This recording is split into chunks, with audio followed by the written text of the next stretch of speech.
তো আজকে সকাল সকাল বেরিয়ে পড়েছি, যাব কলকাতায়, কিন্তু ফিরে আসবো কালকেই। হালকাভাবে একটু হেঁটে রেল লাইনের পাশ দিয়ে, ব্রিজের তলা দিয়ে হালকাভাবে রেল লাইন পার করে বাজারের মধ্যে দিয়ে টিকিট কাউন্টারে গিয়ে হালকাভাবে কেটে নিলাম হাওড়ার টিকিট। একটু হেঁটে সিঁড়ি দিয়ে উঠে নতুন ব্রিজের হালকাভাবে লুক নিয়ে সিঁড়ি দিয়ে নেমে পড়লাম 2 নম্বর প্ল্যাটফর্মে। তারপরে একটু দাঁড়িয়ে পড়লাম 1 নম্বর প্ল্যাটফর্মে, কারণ এটা পাশাপাশি। একটু অপেক্ষার পরে হালকাভাবে উঠে পড়লাম সাঁতরাগাছি মেনু লোকালে। হালকাভাবে বসে পড়লাম সিটে, কিছুক্ষণ পর ছেড়ে দিল। তারপর হালকাভাবে কিনে নিলাম 20 টাকার 3টে ভেজিটেবিল চপ, একটা খেয়ে নিয়েছি।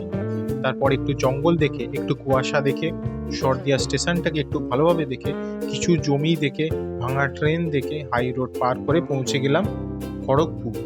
কিছুক্ষণ পর ট্রেন ছেড়ে দিল। একটু জমি, একটু সিনারি দেখে রিল্যাক্স করতে করতে পৌঁছে গেলাম পাঁশকুড়া। তারপর কোলাঘাটে ব্রিজ পার করে একটু সিনারি দেখে হালকাভাবে পৌঁছে গেলাম সাঁতরাগাছি। উঠে পড়লাম সিঁড়ি দিয়ে, ওপরে ব্রিজটাকে ভালোভাবে দেখে পৌঁছে গেলাম 7 নম্বর প্ল্যাটফর্মে। একটু অপেক্ষা করতেই হালকাভাবে চলে এলো হাওড়া পাঁশকুড়া ট্রেন। উঠে পড়লাম, কিছুক্ষণের মধ্যেই পৌঁছে গেলাম হাওড়া স্টেশন। হালকাভাবে হেঁটে চলে এলাম বাসে, হালকাভাবে বসে পড়লাম বাসে। তারপরে হালকাভাবে হাওড়া ব্রিজ দেখে বাসে করে নেমে পড়লাম আমার বাস স্ট্যান্ডে। তারপরে হাঁটা দিলাম মেসের দিকে, সঙ্গে কিনে নিলাম একটু খাবার।